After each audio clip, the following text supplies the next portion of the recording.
Bang, lu mah enak. Lahir-lahir udah tajir. Ngomongin passive income enteng banget. Coba kalau misalnya lu lahir dari keluarga yang biasa-biasa aja, yang buat makan besok aja, bingung dapat duitnya dari mana. Itu tadi salah satu komentar netizen di YouTube gua. Dan gua nggak nyalahin dia komentar kayak gitu. Gue paham banget, dan kalau misalnya gue di posisi dia, mungkin gue juga akan memiliki pemikiran yang sama. Yes, emang gue lahir dari keluarga yang privilege. Gue juga beruntung banget bisa dikasih kesempatan belajar di salah satu sekolah yang terbaik di dunia, yaitu di Sekolah Bisnis University of California, Berkeley. Dan karena dari kemarin banyak yang nanya, gue mau coba sharing apa yang bakal gue lakukan kalau misalnya gue mulai dari nol, tanpa privilege, tapi dengan pengalaman yang gue punya saat ini. Gue berharap video ini bisa ngebantu teman-teman yang saat ini masih berjuang dari nol. Jangan lupa buat like dan subscribe, dan juga follow Instagram The Overpost. Let's go! Ini step-step yang bakal gue lakukan, di mana goalnya adalah supaya gue bakal suatu saat menjadi pebisnis. Soalnya kalau misalnya kita bisa berhasil menjadi pebisnis, ini yang paling enak. Kita nggak perlu menukar waktu untuk mendapatkan uang. Kita bisa bikin sistem autopilot, dan tanpa kita kerja secara aktif, kita bisa mendapatkan duit puluhan juta, ratusan juta, bahkan kalau misalnya naik kelas lagi, miliaran rupiah per bulan. Contoh, salah satu bisnis gue adalah sewa kantor CBD.com yang gue udah pernah jelasin sejak tahun 2019, udah berjalan secara autopilot yang memberikan gue penghasilan 50 juta sebulan. Dan itu adalah angka beberapa tahun lalu ya, yang gue bisa sharing ke publik. Sekarang angkanya udah jauh berbeda. Jadi, ini stepnya. Yang pertama, gue akan belajar technical skills yang banyak demand-nya. Misalnya kayak programming dan digital marketing. Dan kalau misalnya gue nggak punya kesempatan belajar programming atau digital marketing, gue bakal menjadi sales.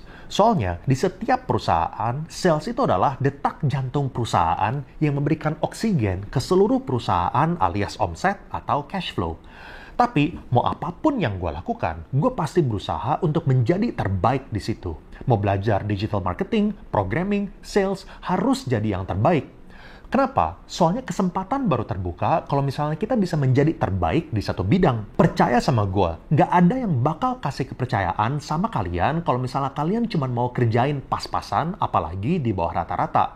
Gimana caranya kita bisa mendapatkan kesempatan kalau misalnya kita aja kerjanya setengah-setengah? Makanya, kemarin ada yang tanya gue, Bang, gimana caranya gue bisa naik gaji? Tapi gue nggak mau all out. Gue kontribusinya biasa aja. ya jawaban gue adalah nggak bisa. Itu namanya halusinasi. Kalau misalnya kalian kerjanya rata-rata, nggak mungkin kalian bisa mendapatkan kesempatan dan penghasilan yang di atas rata-rata. Nah, yang kedua, kalau misalnya gue udah punya skill yang jago, gue bakal berusaha belajar dari yang terbaik dan mencari mentor. Mentor yang paling gampang kita dapat adalah supervisor kita sendiri di kantor. Jadi kalau misalnya gue punya skill dan gue berjuang supaya gue jadi terbaik di bidang ini, gue akan coba apply kerja di beberapa perusahaan startup yang masih kecil. Kalau misal bisa ya, yang relatif baru, tapi foundernya itu udah punya pengalaman, misalnya jadi VP di Traveloka, Shopee, Grab, Gojek Tokopedia, atau senior di consulting kayak Boston Consulting Group dan McKinsey. Kenapa? Soalnya kalau misalnya gue kerja di perusahaan yang udah gede dan punya ribuan karyawan, gue nggak bakal bisa lihat secara langsung cara kerja seorang CEO dan founder membuat sebuah bisnis dari awal yang dari cuma punya 5 karyawan, jadi 10, jadi 50, sampai dia tumbuh ratusan karyawan. Dan kalau misalnya gue bisa berikan kontribusi yang signifikan, pasti gue bakal dikasih kesempatan buat mengisi posisi-posisi leadership yang kosong di kemudian hari. Dan karena impian gue adalah membuat bisnis sendiri, kalau misalnya kita punya kesempatan ngeliat gimana caranya bisnis itu dibangun, itu bakal bikin kita lebih mudah untuk bikin bisnis yang sukses di kemudian hari. Gue bisa ngomong gini soalnya gue udah punya pengalaman rekrut petinggi-petinggi unicorn kayak Traveloka dan juga ex-BCG, dan gue belajar banyak banget dari orang-orang yang gue rekrut. Culture dan cara pikir petinggi perusahaan unicorn itu beda banget loh. Misalnya dari segi management skills, kerendahan hati buat selalu belajar, dan cara buat selalu beradaptasi. Dan orang-orang ex-management consulting itu cara pemikirannya sangat-sangat terstruktur. Oke, step ketiga, gue bakal rajin networking. Your network is your net worth. Dan ini bener banget. Pendanaan pertama gue sebesar 20 miliar rupiah dan gue dapetin dari event networking yang bahkan saat itu gue pikir ini adalah event random dan gak terlalu ada gunanya. Secara konteks, gue pergi ke ratusan event dan dari ratusan event itu ada 2 yang nyantol. Satu jadi investor dan satu lagi menjadi partner bisnis gue. Padahal saat gue pergi, gue gak pernah punya pemikiran gue bakal ketemu partner atau investor. Gue cuma seneng aja kenal-kenalan, sharing-sharing, dan juga belajar bareng. Step keempat, cari partner yang tepat.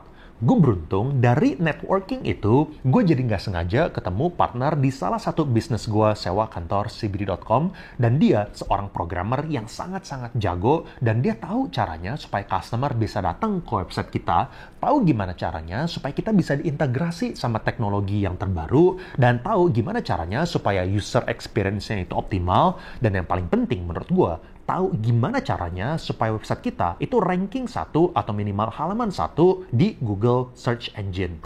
Teori kayak gitu doang mah. Motivator-motivator di luaran sana juga banyak yang ngomong kayak gitu kok. Klise.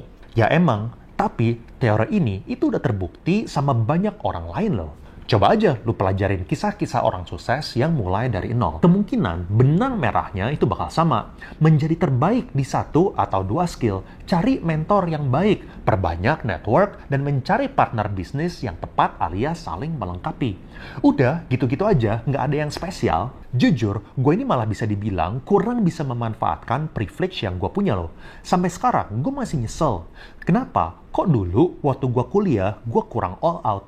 Harusnya gue bisa ambil double major, business dan computer science. Tapi gue malah ambil business doang karena gue males, mau nyantai-nyantai, main game. Yang penting gue dapat nilai A dan bisa lulus cum laude. Jadi pas-pasan aja lulus cum laude-nya. Coba kalau misalnya waktu itu gue ambil business dan computer science. Mungkin opportunity yang gue punya bakal jauh lebih banyak lagi. Jadi, menurut gue, daripada kita ributin privilege-privilege orang lain, lebih baik kita perbaikin mindset kita dulu. Soalnya, cara kita berpikir itu bakal menentukan hasil jangka panjang kita itu bakal kayak gimana. Fokus buat ngembangin potensi diri, belajar gimana caranya bisa kasih value yang lebih, dan jangan kalian menjadi korban alasan. Gue kan nggak lulus S1, jadi ya gue pasti nggak mungkin lah bisa jadi kayak dia.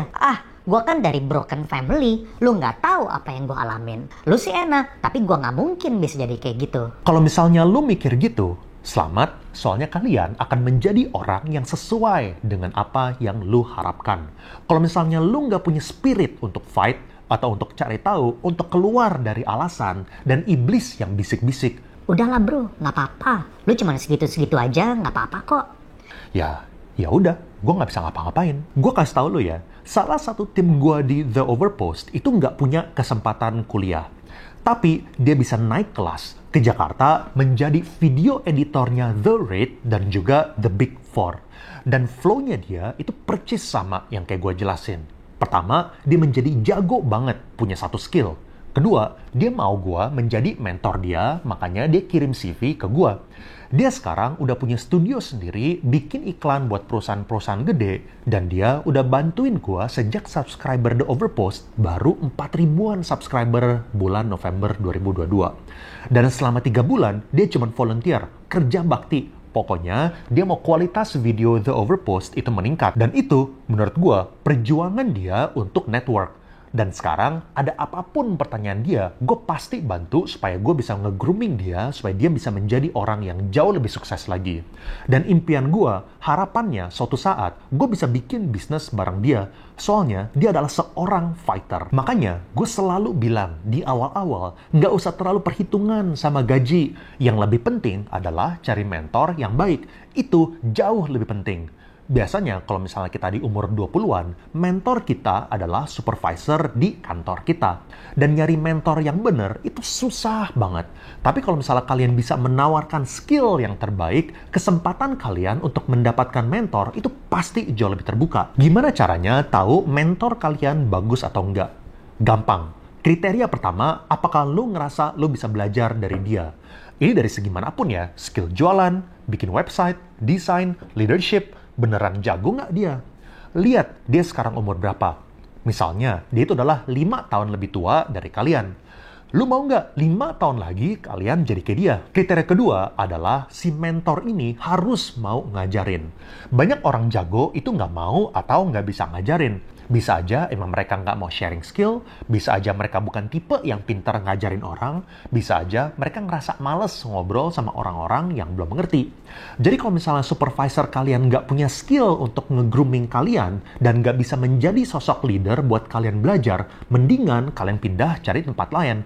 Walaupun gajinya gede, gue nggak peduli. Soalnya di umur 20-an, kalian sangat butuh sosok leader yang bisa membentuk cara kerja dan cara pikir kalian. Banyak orang yang di posisi leadership, tapi nggak layak menjadi mentor atau supervisor. Ini contoh ekstrim ya. Ada yang bawa cewek ke kantor, sering gonta-ganti lagi. Ada yang bawa minuman beralkohol, dan ini gue tahu salah satu oknum di BUMN.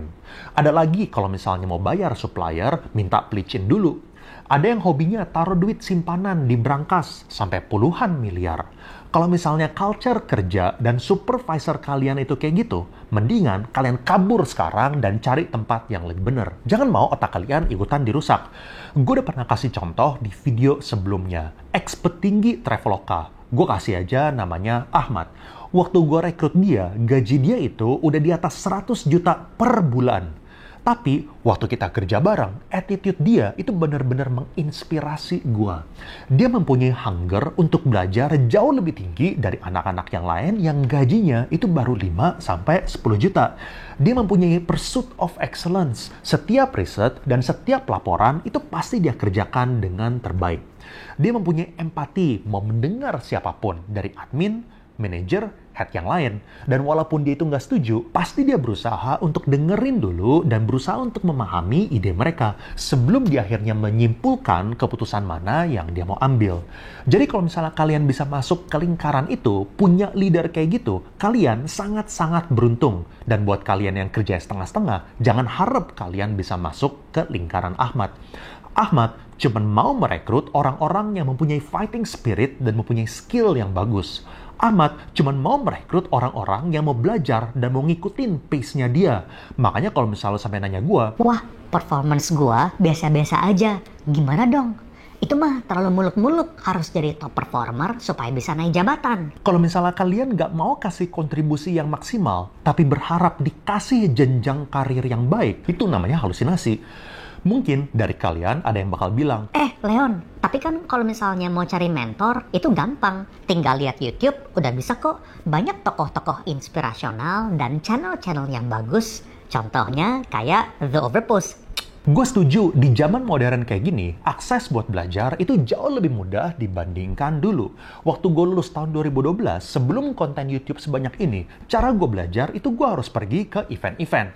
Ada yang namanya Entrepreneur Club, ada yang namanya Real Estate Group, ada yang namanya Reka Live. Namanya nggak terlalu penting, tapi setiap hari, Senin sampai Sabtu, gue pasti ngikut acara-acara networking dan pulang jam 10, jam 11 malam setiap hari supaya gue bisa dengerin speaker-speaker yang udah sukses di bidangnya.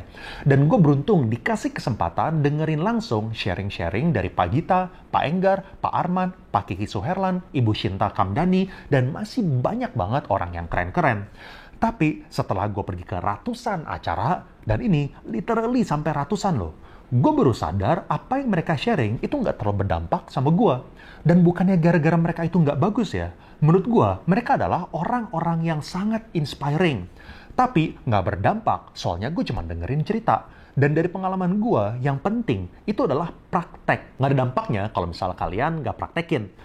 Oke, tahap terakhir. Buat mulai bisnis. Gue coba pakai contoh bisnis gue yang gue udah jalanin ya, yaitu property agent. Soalnya menurut gue, buat jadi property agent, kita itu nggak butuh modal duit yang banyak.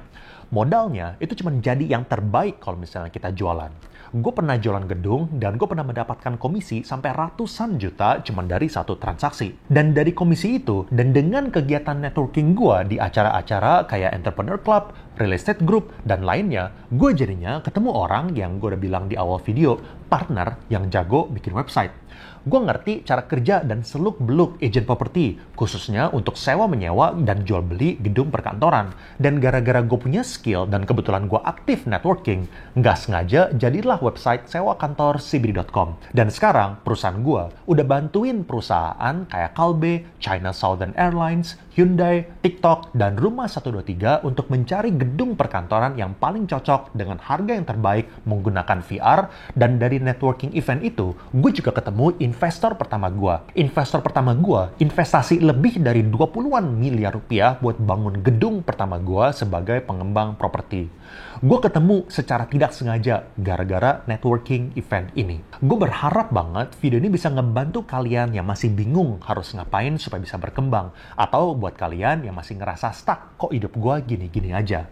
Dan kalau misalnya kalian mau dengerin tentang TikTok, kesempatan yang ada di sosial media sebagai konten kreator, dan gimana ex-tim gue yang dulunya gue gaji dia 40 juta rupiah, sekarang dia bisa keluar dan bikin bisnis sendiri dengan omset 7 digit US dollar. Kalian bisa klik di sini. Dan kalau misalnya kalian mau dengerin perjalanan gue mulai bisnis dari nol, kalian bisa klik di sini. Thank you and I will see you guys again in the next video.